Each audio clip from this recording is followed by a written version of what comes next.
Good day. It's another episode of Heard in the D. I'm your girl, your host, Simona Lisa, the comedian, and we have Jay Reed 313. I'm all over the city. It's been a great day and a crazy day today. Breaking news. Joe Biden has dropped out of the presidential race.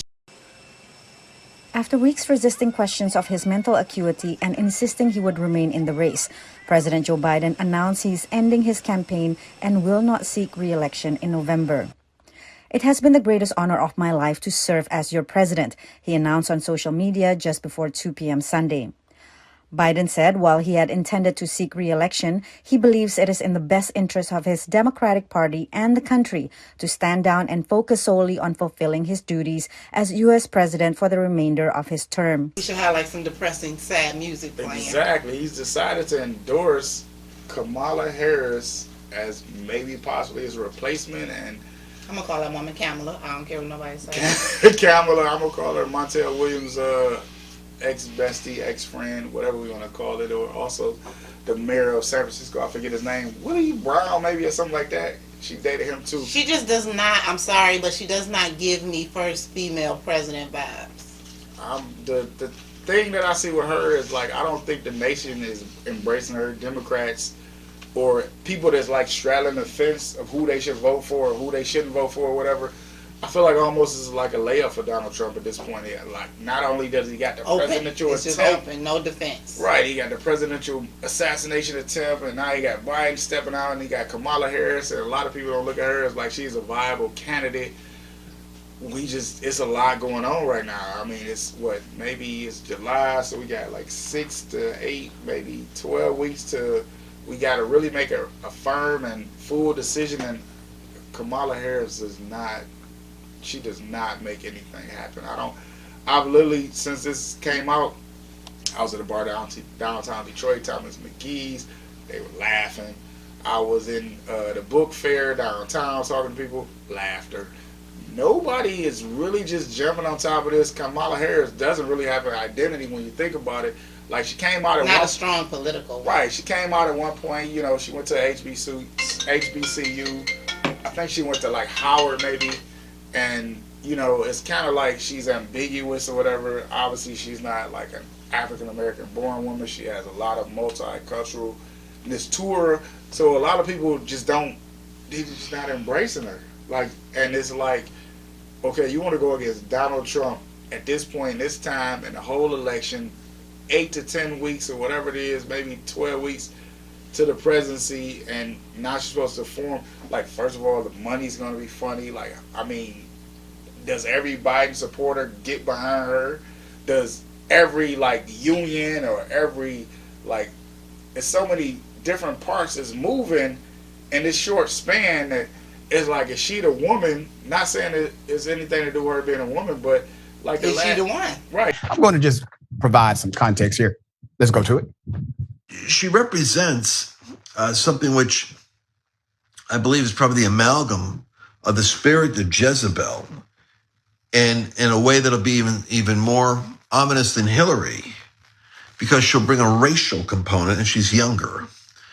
And so this is going to be a real thing to rise above that. They've kind of painted themselves into a corner with identity politics, picking certain, personality traits, sexual preferences, things like that, to put people in positions, and we need those qualified people. DEI does not work anywhere. DEI doesn't work anywhere? Yes, and she's a big pusher of it. No, it doesn't work. If you're qualified for the job, you should have the job. If you're not qualified, you shouldn't have it.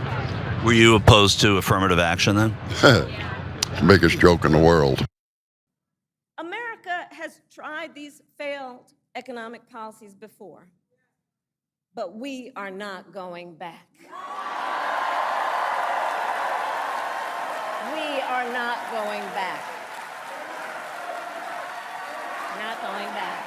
We're not going back. We are not going back.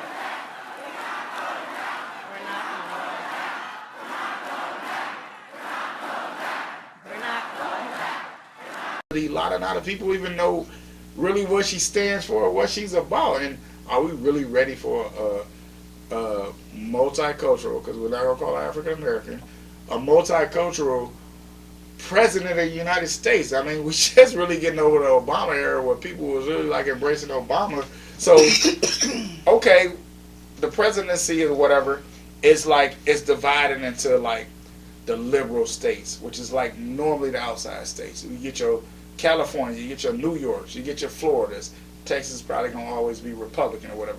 Middle America kind of decides who's going to be president.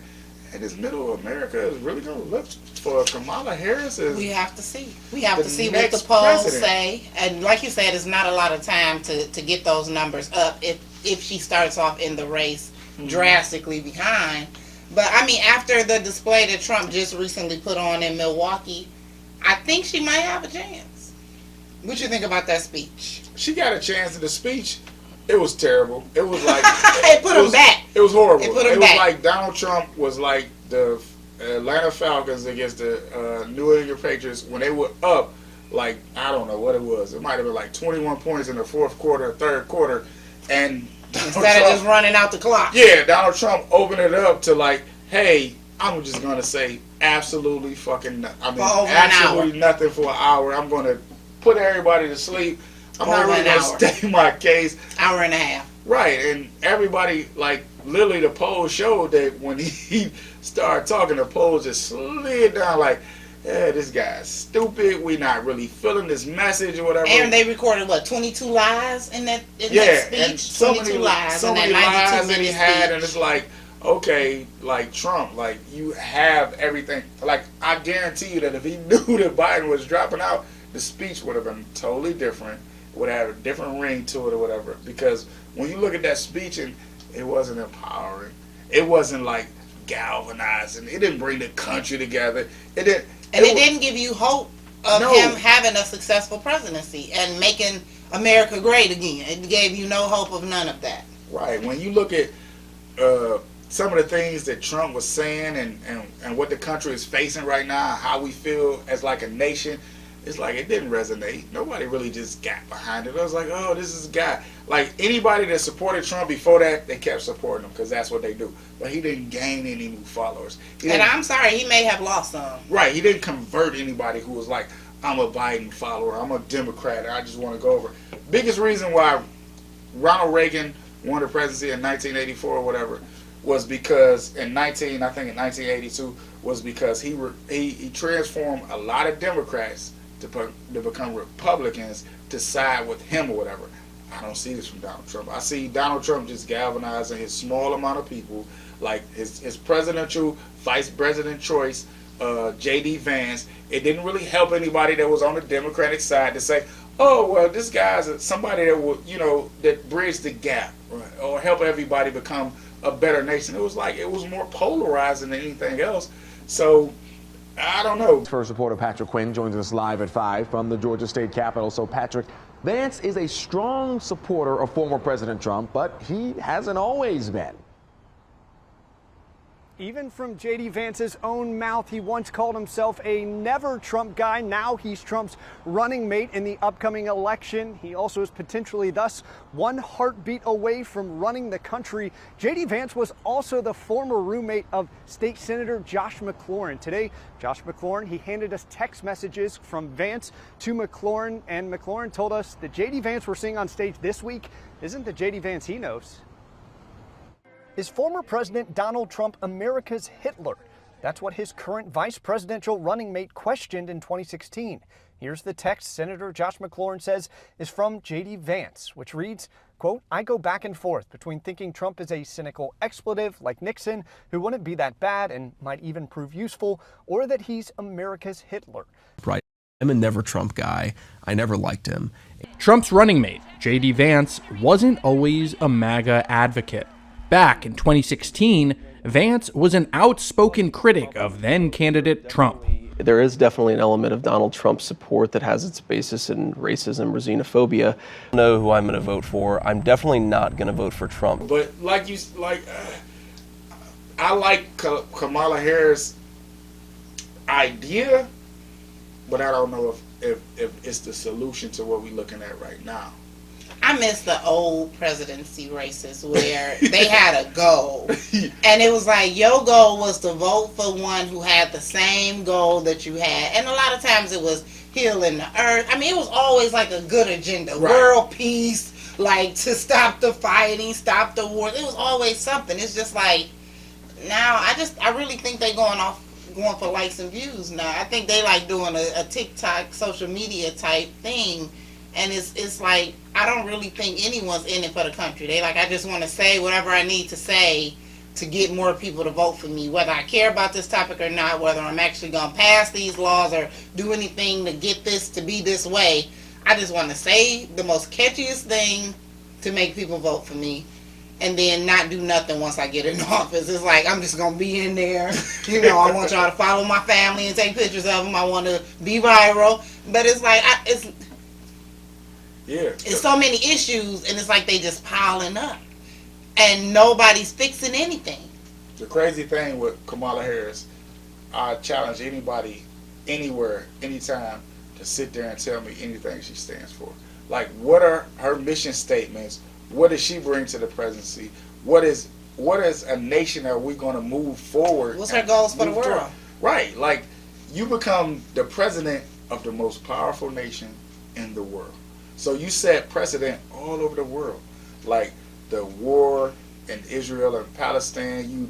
You have to deal with Kim Jong-un or whatever in South Korea. You got to deal with Vladimir Putin. You got to get his respect. And it's a million other countries or whatever that the United States helps bring policies to and influence. So it's like, so what exactly does Kamala Harris actually stand for? What exactly does she do? And I think a lot of Americans right now, they gotta ask themselves that question. And I'm like, we all know what Donald Trump stands for. Yeah, I was gonna say at the same time, what does he do? Like, it was shocking to me how Biden kept on talking about what he's gonna do if he's elected again. And I'm like, sir, you still in here not doing nothing right this very second. It's like, just to make light, you working at McDonald's and you the burger flipper right now. And you burning burgers, talking about when I'm reelected, I'm not gonna burn no more burgers. It's like, do the job now. Exactly. Before you ask us to get you reelected to do the same job again. So I'm actually glad he bowed out. It don't make no sense, because you're saying that you're not well enough to be the president in the future. Right. But you are still okay. You're right. Don't let that go. Right. It's none of my business. It's a problem for the nation. It's a problem. People are voting right now with their emotions and their hearts and their people are running with the same thing. Right, and the people are thinking like, oh, well, I should do this and I should do that. But as a nation, we need to look forward to like what's better for the nation. I'm not a Trump supporter at all. I'm actually probably anti-Trump, to be honest with everybody. Amber Rose didn't make you want to be a Trump supporter. You know, you like the beautiful women. I do love my beautiful multicultural.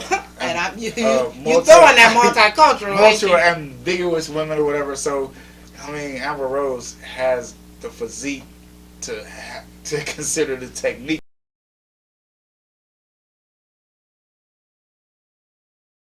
Because Trump is her people, and that's where she belongs. Right. Quote unquote, her exact words, these are my people. This is where I belong. So they almost swayed me to the other side, because I was like, she did it. I like a big booty. I'm and with a smile. He knew just what to put on there. See, it's all social media-ish. Nobody cares what BBD said or whatever. Big booty, don't trust a big butt and a smile. Trust me, I want that poison. Every time. I'll look for it. I'm searching for it. Can't wait for it. That's why he put her up there, to distract. He like, as long as she's here, I could talk for 2 hours, and ain't nobody gonna be listening to me. He like, turn and clap every once in a while, Amber, to keep them interested. Right. So even with that, we think about it with Donald Trump and, you know, his shenanigans. Like, it seems like every city he goes to or whatever, he tries to promote or cater to the black culture. When he came to Detroit, he had Peasy and Vezo come support him, and you know, you got Lil Wayne supporting him. You got Kodak Black, because he got both of them out of jail. So it's like, he's smart enough to realize that, like, I need to cater to these people. I think it's his team, because he didn't even want to be in Milwaukee. Oh, no, it's low-key his team. He has a team is smart that has him putting on a great facade for us. Because you got to think about it, like, when you think about it, like, the voters or whatever, let's just say Caucasian Americans, let's just say they're 50-50, right? Mm-hmm. And then when you get to the African Americans, black people, or whatever, if he can sway that 13% of the vote that we have to his side, then also the Latino Americans, like Latinos Americans, for some strange reason, they also slant towards conservative or whatever. Well, we can get that side to slant towards them, so it becomes like, okay, I got half of the Caucasians, I got out of 13% African Americans, I got 8% of those. Out of the Latino Americans, I got 7 out of 13% of those. That wins him the election. Because you think about some of those swing states, Florida, Texas, it's a lot of Latinos. I don't think we're gonna really be able to predict. Like, I know you want to put Kamala. However you pronounce it? Kamala Harris. Kamala. You know, like the great Kamala from wrestling. I know how you want to put Kamala at the bottom because she's new. But all it's gonna take is one good debate for her to win. All it's gonna take is one good debate for her to win everything over. So that's just what they need to get for her. My problem with that, though, Trump he's not gonna do good. Let me tell you, the great debates or whatever. So I feel like in this generation or whatever, we're not able to deal with bullies. We haven't dealt with bullies our whole life. So you put a Kamala Harris, who's probably going to be a very respectful person, probably a very honest person, and you put Donald Trump, very disrespectful, very unhonest, lies. He'll lose him by himself. He won't lose him. He'll sway the vote where he'll overtalk her while she's making credible points, and he'll give you bull crap, and agenda leading words that a lot of people will just overlook from her. And then let's just be honest, this is America or whatever. So Americans, I don't care what anybody says, we are not that progressive. I don't think Americans as a whole will get behind, and obviously we're going to call her Africanized American woman to vote for, because America's made up middle states, white men, white women. So can you see them getting behind a Kamala Harris? I don't know. With the right motivation, with her giving the right debate, I think she can. I think she can win them over. I think it becomes a toss-up, and then when you think about it, it becomes a race thing. It becomes, she made a lot of good points. I really like her. She's cool. But at the end of the day, I'm a white man that's living in a white-led household. And we're going to vote party lines, which is 9 times out of 10, Republican and conservative. So it's an uphill battle. I hope people look at it through the lenses of something that's great and they think something better of the nation. But I'm not sure that we're going to go there. I was like, I think we can, but will we? I think on top of everything, it may also boil down to the vice president. And we all know J.D. Vance, Senator 18 months, and now Vice President electee.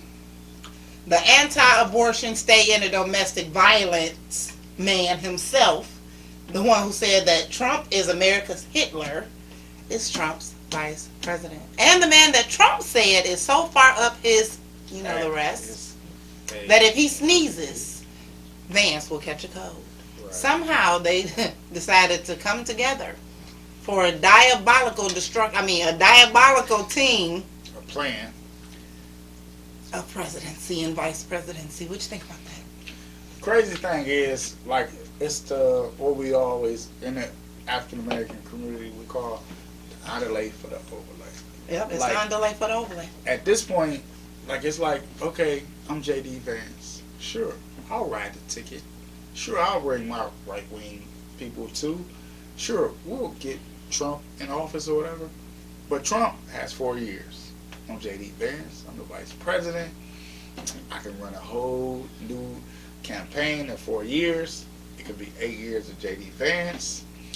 The Democrats, obviously, let's just be honest, haven't put up anything that's worth anything lately in the last since Obama, because even Biden just rode the coattails of Obama. Right. You won't call it an Biden. We've had an Biden presidency here lately. Because most people kind of combine the two when you really think about it. Barack Biden presidency. Most people who voted for Biden. I know it's Biden. Most people that voted for Biden, they voted for him because he was connected to Obama. And with Trump, once J.D. Vance becomes vice president, he puts his It's opening the door for him to be the president. And that's it. 4 years of Trump, 8 years of Vance. And this is a man who's clearly stuck in, I don't even know what century, where you think that there's not a reason for abortion, because that's neither here nor there. It's not your decision. It's definitely a woman's not decision. Your decision. And when you think about somebody like this, who's so right wing or whatever, their whole policies, their whole ideas are just set in stone. They don't care. Like, it's been tons of times. I'm not a woman, so I can't really speak to this, but I can speak to this in the fact that I'm a human being. It's women who get raped and get pregnant. It's women who have babies and their lives are on the line if they don't have abortions. And this guy's like, I don't care about any of that. You're going to have that baby to term. Even if it causes you your life, the baby's life, they don't care. And that's where J.D. Vance is. And this is where this country is going. And when you look at like Roe vs. Wade, how they overturned it, how the Supreme Court is like pretty much conservative now. And we all know Supreme Court, once it's set in stone, it doesn't change for years, because these guys, they don't step down, they die. They don't just change. You don't interchange them. They die before it's a change in the system or a change how their beliefs are. So if you got a 8-4, 8-3, whatever it is, conservative, it's all conservative agenda. So if you got that for the next 4 years, and you got a Republican president for the next 4 years, think about it. He's not going to appoint Democrats or liberals to the court. So it might go from 8-3 or 8-4 to 9-2, 9-3 or whatever it is, and it's not going to change. And when we think about a government that's governing women's bodies, it's crazy. And your household. You're forced to stay in a domestic violent relationship, and he's not going to grant a divorce. I don't know what to say about this that. country that we live in. This country has always been about choice. It's one of the biggest things about America compared to other countries, and other countries that have so many religious beliefs that take your rights away and feel like they can make better life decisions for you than you can make for yourself. So America's always been about like choice. So once you take away the choice from any individual, women, people of color, people who have their own free thoughts, it's taken away from the whole idea of America, the land of the free. It can't be the land of the free and the home of the brave, because at this point we're putting our decisions and our ideas on you, and you're going to take them, and that's not what this country is based on. Like, people always say, it's very Hitlerish. Right. People always say, oh, America, it was based off like people, freedom, liberty, pilgrims, rights, moving from England or whatever. They want to get away from the dictatorship. They want to get away from this and that or whatever.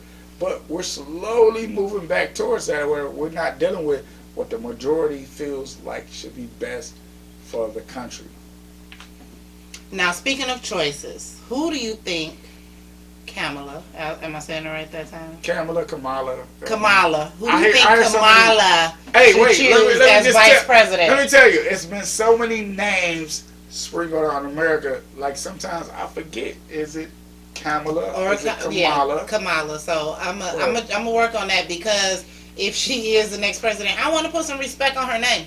So Kamala. Okay, that was right here.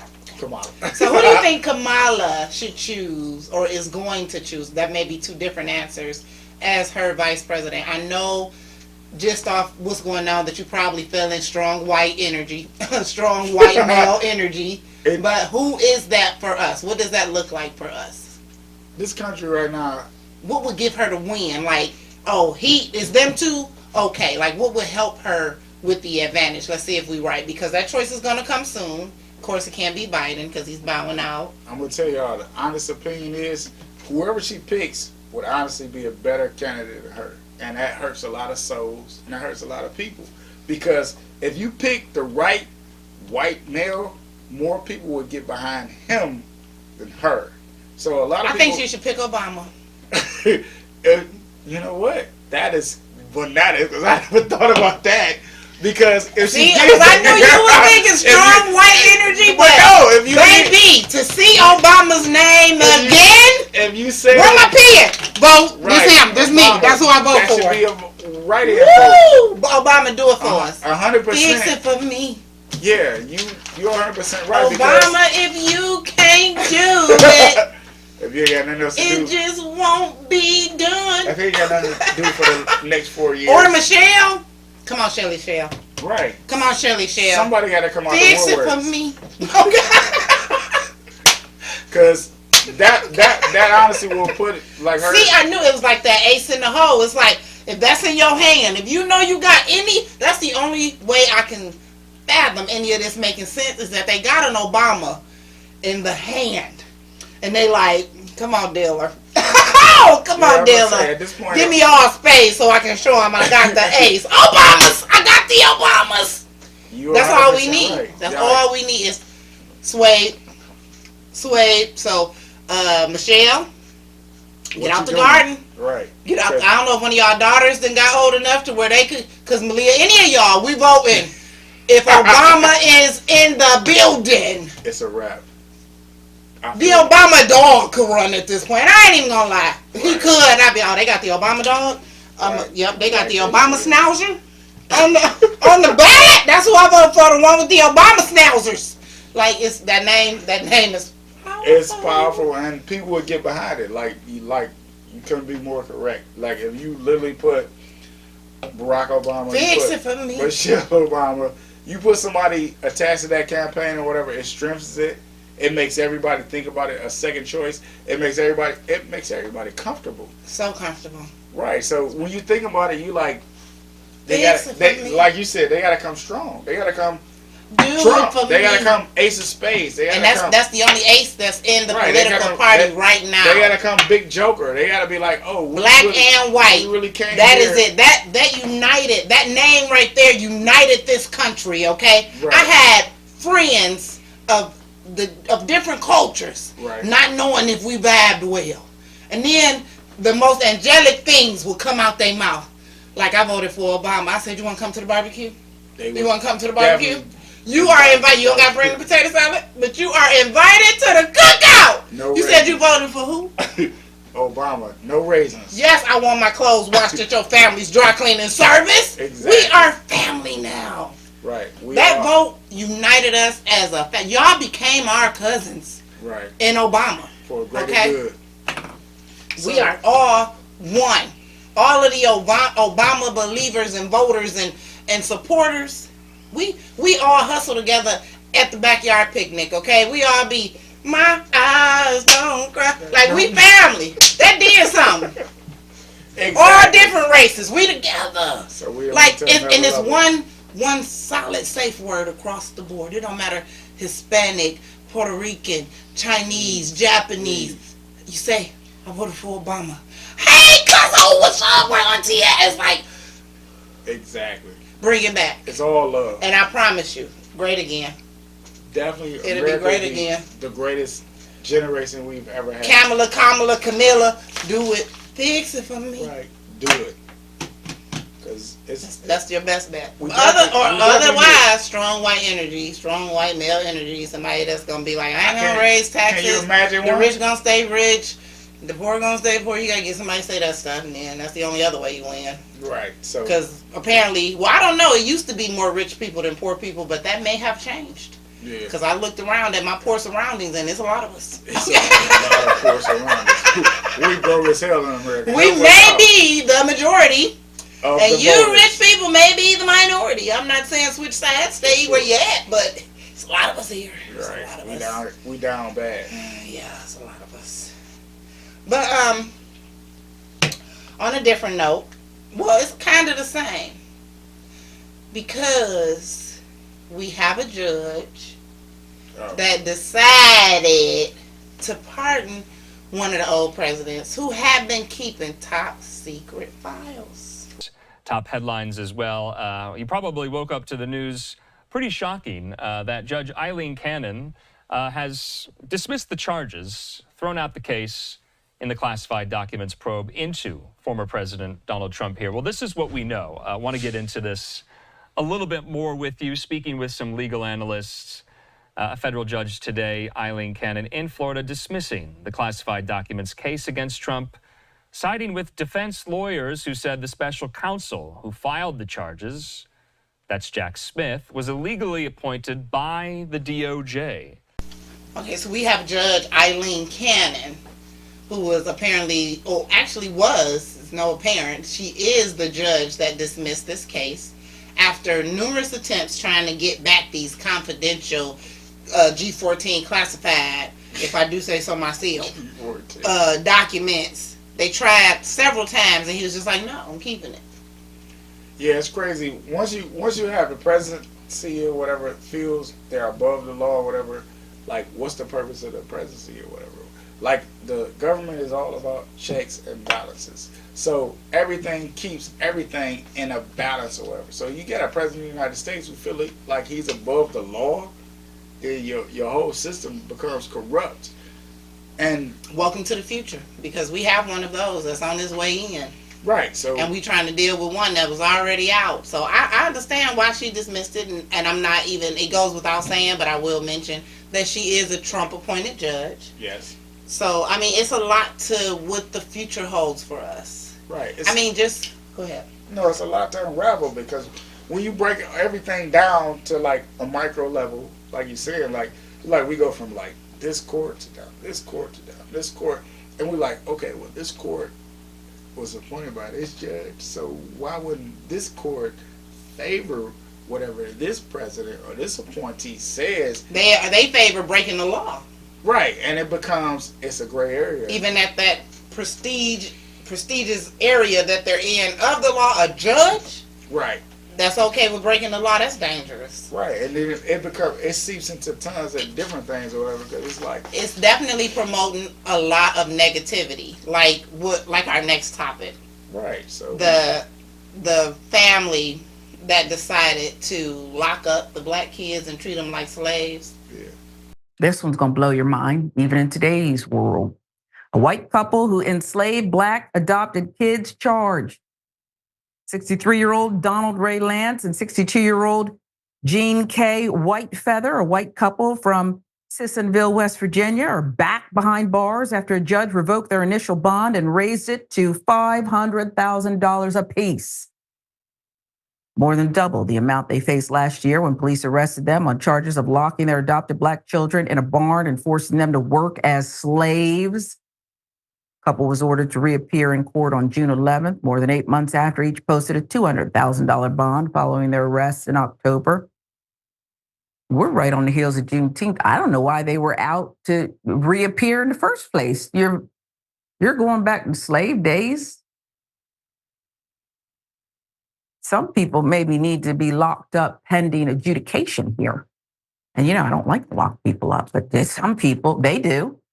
Apparently, those are the allegations. Police were conducting a wellness check at the Cheyenne Lane home, October 2nd, 2023, when they were shocked to discover 2 of the couple's 5 adopted children living in deplorable conditions. Children had been padlocked inside a ramshackle storage shed on the back of the property, which had no working lights or water. You understand why I don't think they deserve bond? The police showed up, and this is what they say they discovered. Used children were identified only as a 14-year-old boy and a 16-year-old girl. Third child, identified as a 9-year-old girl, was confined to a loft inside the main house, away from the presence of the adults, isolated from her other siblings, police said, according to reports.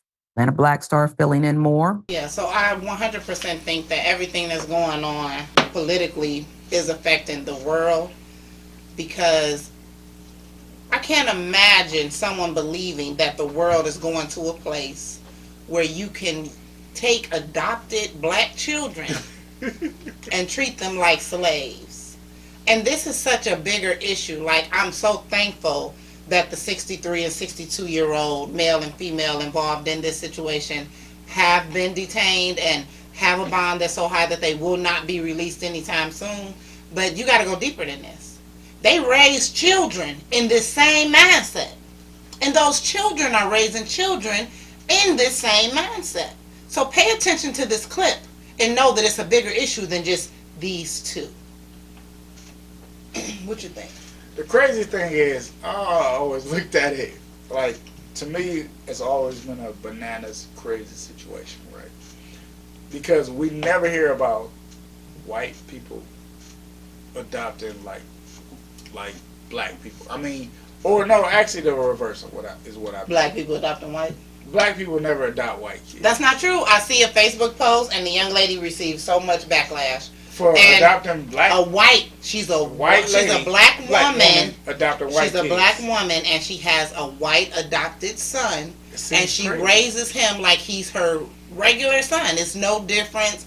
Like, I honestly thought that she gave birth to the child. She's had him since he was a baby. Right. They're just new to social media. Okay. And it's a big issue. But I've seen so many other comments where they were stepping up to defend a non-black couple for adopting a young melanated black baby. Right. So, and I'm just like, now y'all same people who defended white people doing this are attacking a black woman for having this child, and she's actually excelling. She's doing a rock star mom job to where this child has the best of both cultures.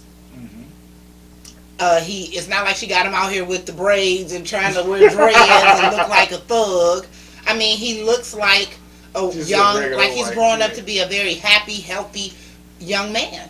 Right. Black or white, he's just a kid. No color. He's just a child growing up, and that's all he knows, and that's all he lives, and it's a beautiful thing. But to get to a point to where you feel like slavery should be and that you should use adopted children to create that, yeah, it's bananas.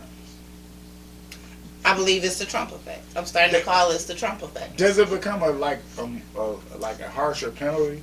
Like, it should be. It should be for everybody involved. Everybody that these two individuals touched should be harsher, right? Y'all should be looking into their background. Y'all should be raiding houses. If y'all they sisters, they brothers, if y'all raised or were raised by them, or even if y'all raised them, because we are so 63 and 62, we are so far removed from slavery that it's no way that this just popped up in your head. This has been instilled to the bone and the core of you, and you have planted this seed in other areas, and we need to find them. We need to investigate all your friends. Everybody needs to get followed at this point. Everybody that had anything to do with these two people should be looked into, if you ask me, because these people are not just thinking this and living this out of nowhere. It's a trend. It's a cult. It's more than two. Adopting black children and turning them into slaves and beating them. And it all started from, and this was in West Virginia, it all started from a wellness check. Yeah. Had that wellness check not happened and those kids had not been exposed to being in bad living conditions, we would have never known that they're trying to bring back slavery. Right. Sometimes when you look into these social services and when people really look at what's really going on, whatever, they really need to investigate a little bit more to make sure everything is, copacetic or whatever. Get down to the root of it. This is bigger than just these two. It's more, if you ask me. Yeah.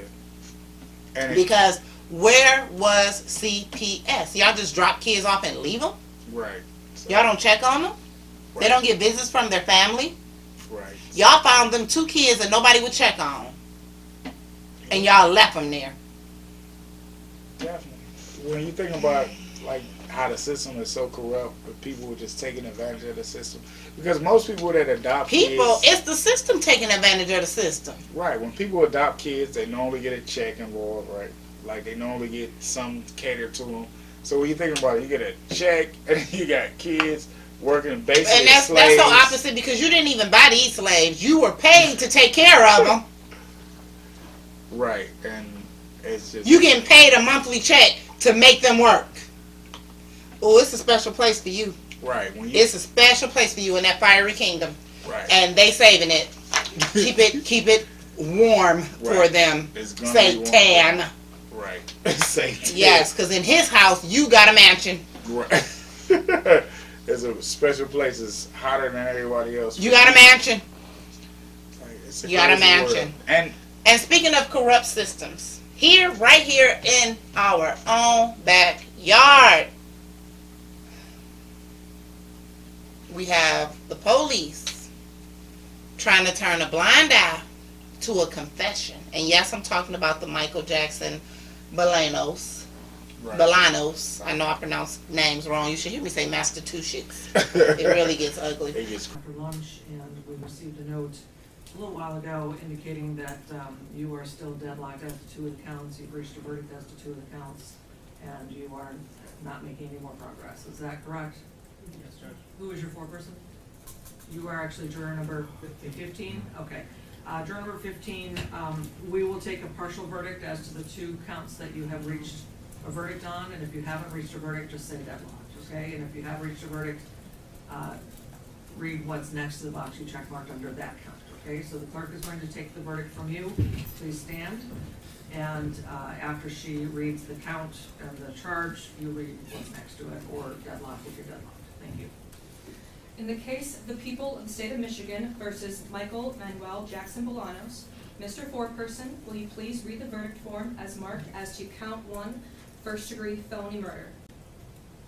Deadlock. As to count 2, first-degree premeditated murder? Not guilty. As to count 3, home invasion first degree? Deadlock.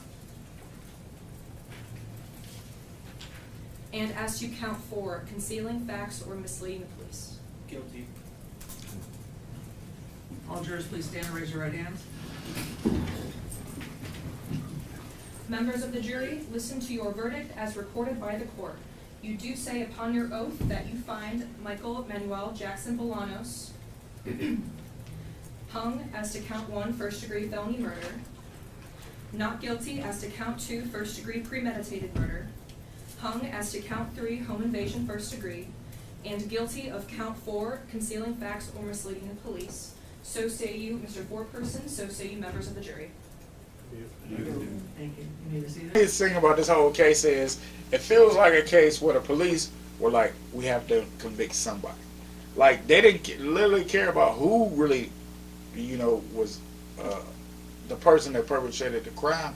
It felt like they just like, okay, we got somebody, we're going to make, whatever this evidence that we have stick, and we're just going to push it through. Which happens a lot of times in crimes. That's why you hear so many innocent projects or whatever. People are like, oh, well, the evidence was so flimsy, but the police pushed it through, the defense attorney or the prosecuting attorney puts it through, the judges just go with it or whatever, and it's not really what really happened in this situation. In this crime, it seems like this guy was just in the wrong place at the wrong time, and the cops decided that this was the guy that we're going to pin whatever this crime was on. And it doesn't seem like he was the guy that committed the crime, right? Right. And I don't know how many times we have to see it happen to where the person that was supposed to get locked up didn't, and then they move on to commit even more heinous crimes. Right. But all I can ask for of God, because this is all, to me it has to be like a praying matter at this point, because a lot of this is out of our hands.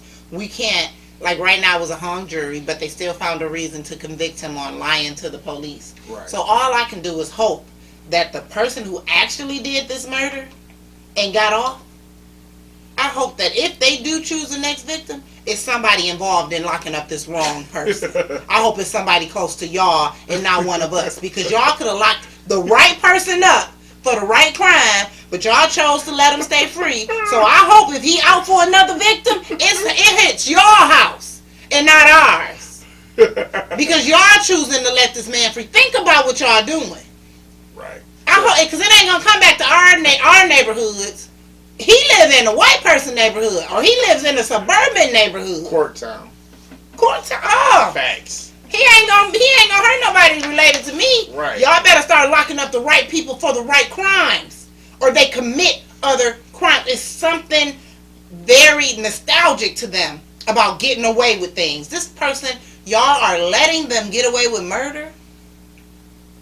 That's like you want an alligator to be a vegetarian after you let it eat blood and taste blood. Y'all probably are creating a serial killer with this situation. Like, I could call the police and tell them I did it, and then I could still be free. Think about this. It's bigger than wanting to just lock up the next black person. Think about this. Y'all gonna lock up a different black person every time they kill somebody?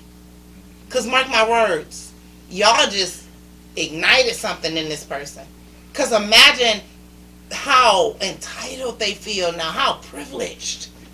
I was able to get rid of a girl that I did not like no more, whatever the case. Then I was able to call the po-po and say, hey, I did this. Right. And they still lock up a black man instead of me. I'm going to do it again. I'm sorry, but it's the truth. I would do it again just to see what I'm going to get away with next. Am I wrong? No, 100%. It is creating that dynamic. Yes. Like, when people think they can get away with shit, they're going to continue to do it until they get caught. Think about it. Right. Make it right. Do it for me. Fix it for me. Right. It's a crazy world we live in when you think about how much crime goes unsolved because bad police work. People don't really want to investigate. People don't really want to take the time to really think about what's going on. Fix it for me. When you think about how many serial killers get away with what they do, like we've had so many serial killers in Detroit, Atlanta, Oakland, all over the country, and it's like, okay, if you had one detective talk to another detective, talk to another detective, and we kind of put the pieces together, we can kind of close these gaps. But a lot of times, people like to work together. They don't like to work with each other. They don't want to see the similarities in a crime. I was literally in Milwaukee at the time of Jeffrey Dahmer or whatever. I was a kid. I was young. I never ran across that guy at that time. But when you think about Jeffrey Dahmer had so many experiences with the police and got away before he actually got caught, where they literally had talked to him and like, what's going on? Oh, this is my lover. This is my boyfriend. This is somebody I'm with. That's what they're talking to. Why they drugged? Right, why they're drugged, why they got problems, whatever. If they would have just investigated further instead of at that time, people together, male on male relationships were not looked at it as something that happened all the time. Cops looked at it like, oh, well, we don't really want to investigate it. We don't really want to have those problems. We're gonna let y'all figure it out yourself. And it could have prevented murders. It could have prevented crimes. Like when you look at somebody like Jeffrey Dahmer and the things that he done, things he was able to get away with, and I was like, I'm literally in that area. I'm 15, 16 years old. I'm never going to drink or have a party with a man or whatever. But how many guys did? And it was a lot of guys that actually escaped and talked to police and said things. And when you think about it, I had so much evidence in this refrigerators. It would have took a rookie cop to really investigate to say something's not right here. Mm-hmm. So, and my biggest concern, and I know that was a little harsh when I said I hope it hits home, but I mean, be for real. Like, I want y'all, I'm speaking to law enforcement that think it's okay to let a situation like this happen. Think about the people y'all releasing back on the streets and where you all are releasing them. Because so often, even in simple situations like DUIs, where you let them off with a warning, right. Then next thing you know, little Timmy then got hit and killed. Where if you would have just locked John up, yes, he would have never been able to hit little Timmy. So one thing, it's like a love-hate. I do hate that every 5 seconds they quick to lock a black man up in my neighborhood. But at the same time, I know that they don't get away with much. So if it is people out there that's driving recklessly, they gonna get locked up. Right. And it's gonna set an example for the rest of them, and it makes the streets safer. For sure. And better. So that part of it, I do love. But the part I don't love is locking up the wrong person. You should want justice, not just something. Right. Justice for your loved one. I have been overwhelmed today with all the talk of, look at you chilling, with all the talk of politics and judges and senators. So now let's get into some gossip. Well, I guess it's not too much gossip. It's some allegations that, well, we all knew that Jay-Z took Aaliyah from Dame Dash, or Jay-Z, whatever, however that situation went. But allegedly, the initial interaction was forced between Jay-Z and Aaliyah, according to Dame Dash or his camp. They're saying that he raped Aaliyah, and then it blossomed into a relationship, which is kind of weird. Don't nobody want to talk about Aaliyah.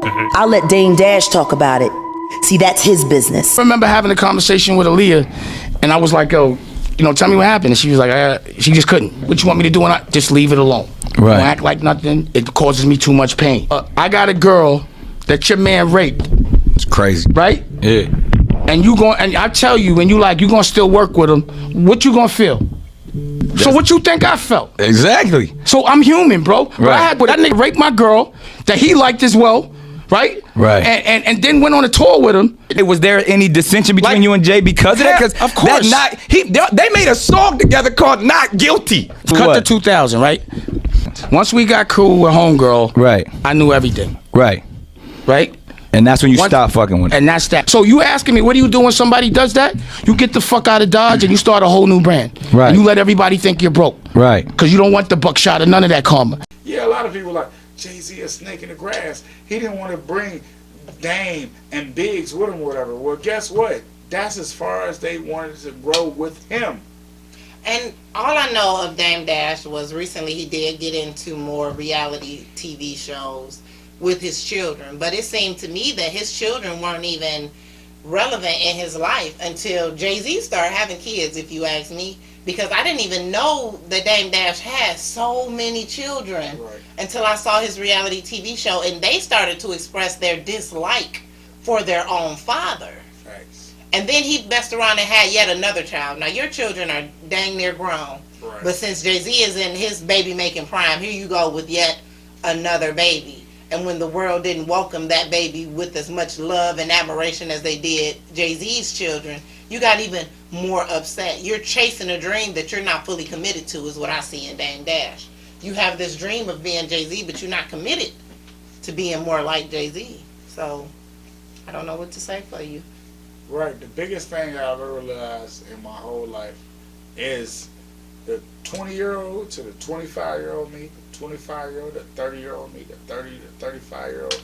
It's a whole different I knew person. he was going to stop before he got to the real age. Right, I don't want to 'cause tell they y'all. be old, like, He don't want to tell y'all his real I don't age. want to stop the women that I'm dating. We gotta I'm saying like, I'm already going to go. I'm already going to go. Right, but the thing is, like, as I've grown as an adult and the way I deal with different people in different situations and how I deal with everything, is light years away from where I was. Like, I was a super high head. If people told you about me when I was 20 to 25, they would laugh and giggle and they would be like, how did you make it this far? Like, the growth is crazy.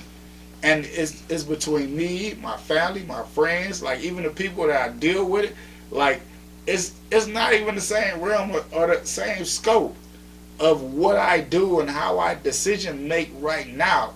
And to think about celebrities has to be 10 to 15 to 20 times fold because they're dealing with a lot more money than I've ever dealt with in my life.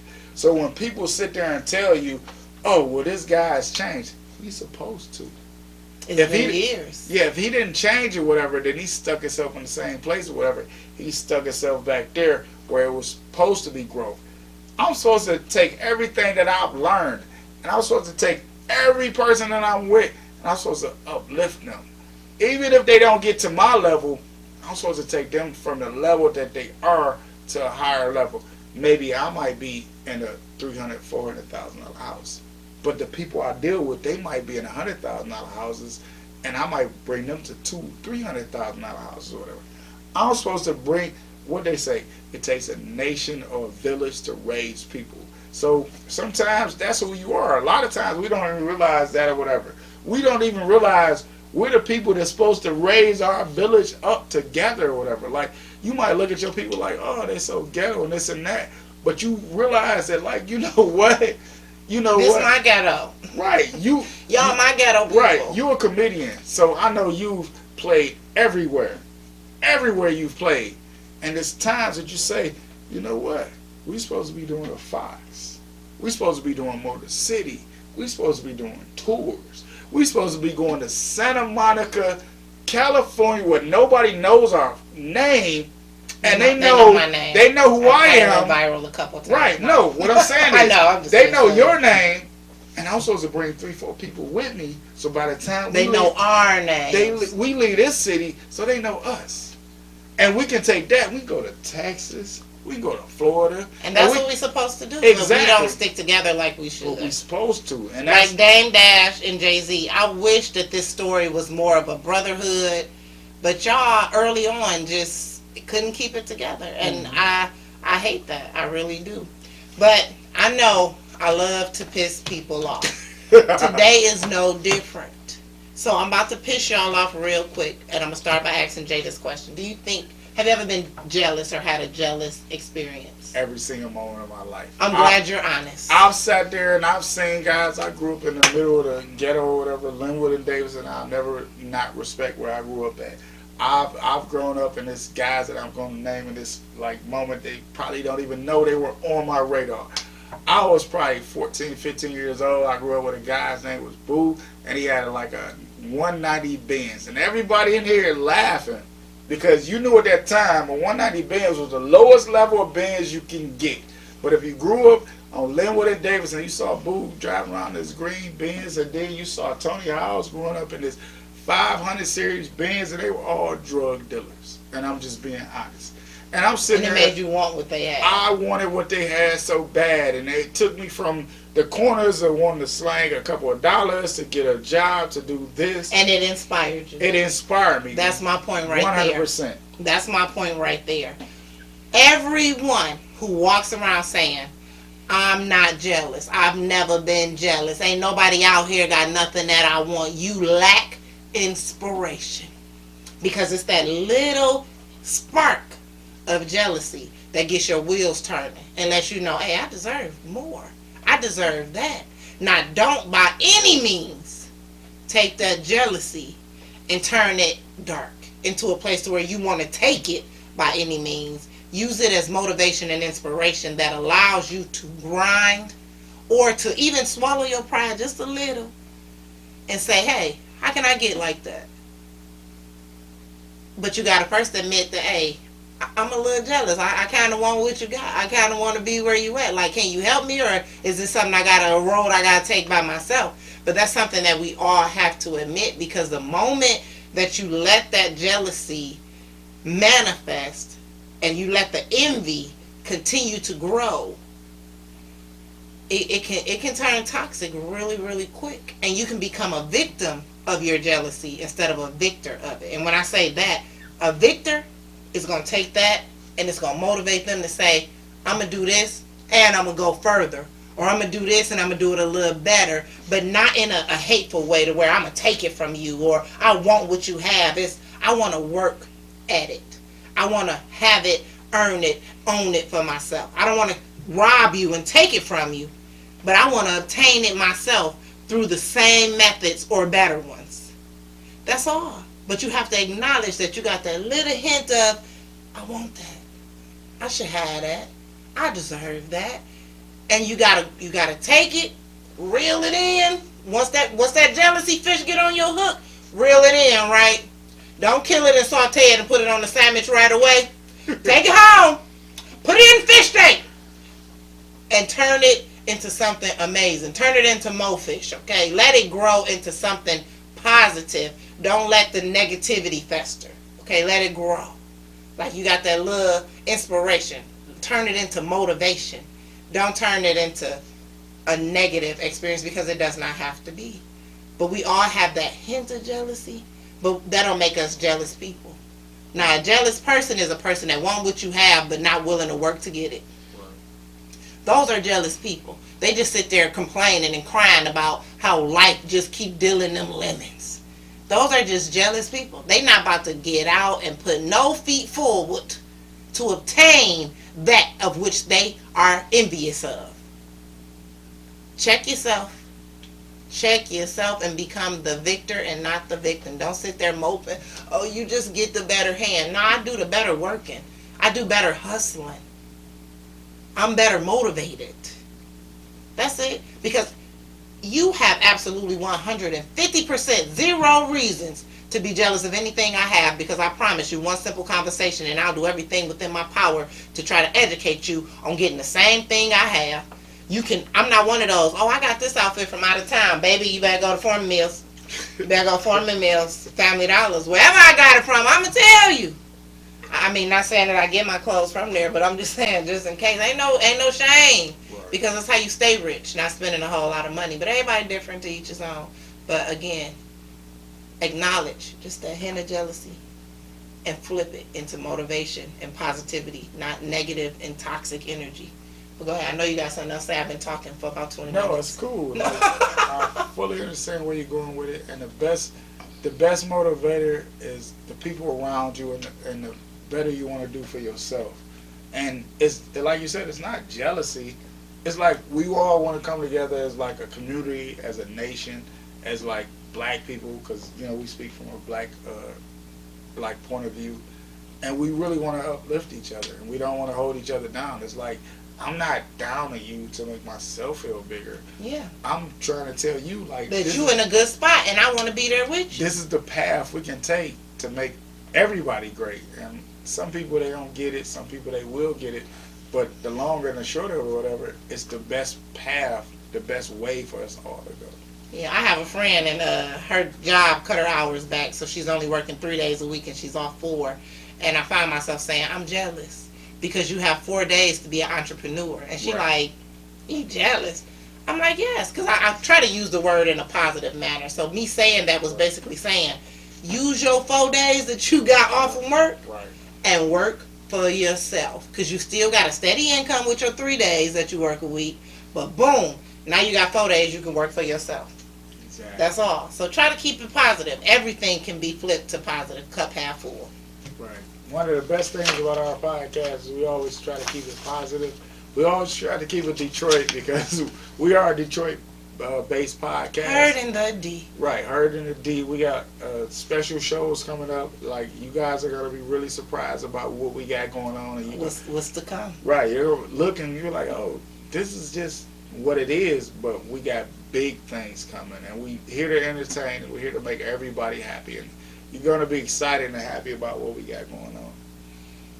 Okay. Now, y'all know we got to tell y'all where the good food at. So this is, it don't need much advertisement. Texas de Brazil on Woodward.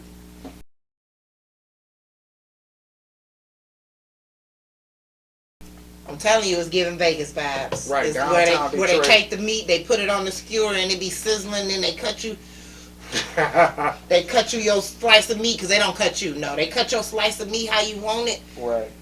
And it be seasoned and tender. Texas de Brazil on Woodward near Campus Martians Park. That's the one I prefer to go to.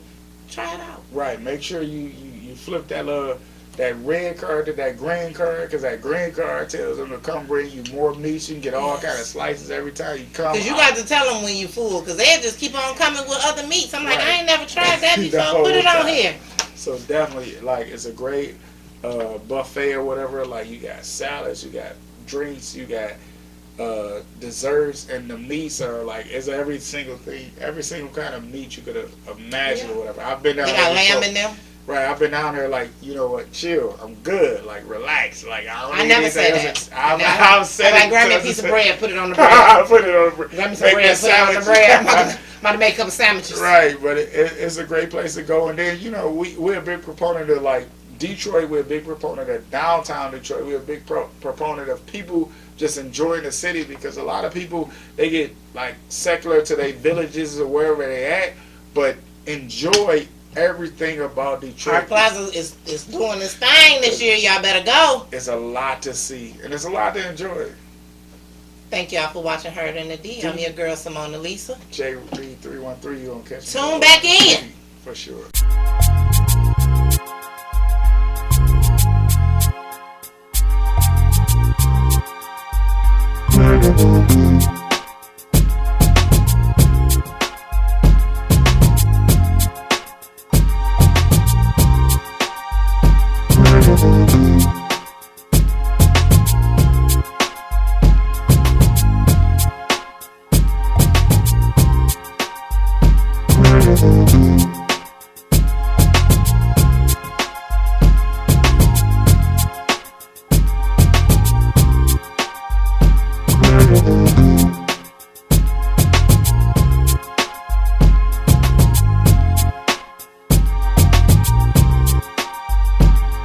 Bye.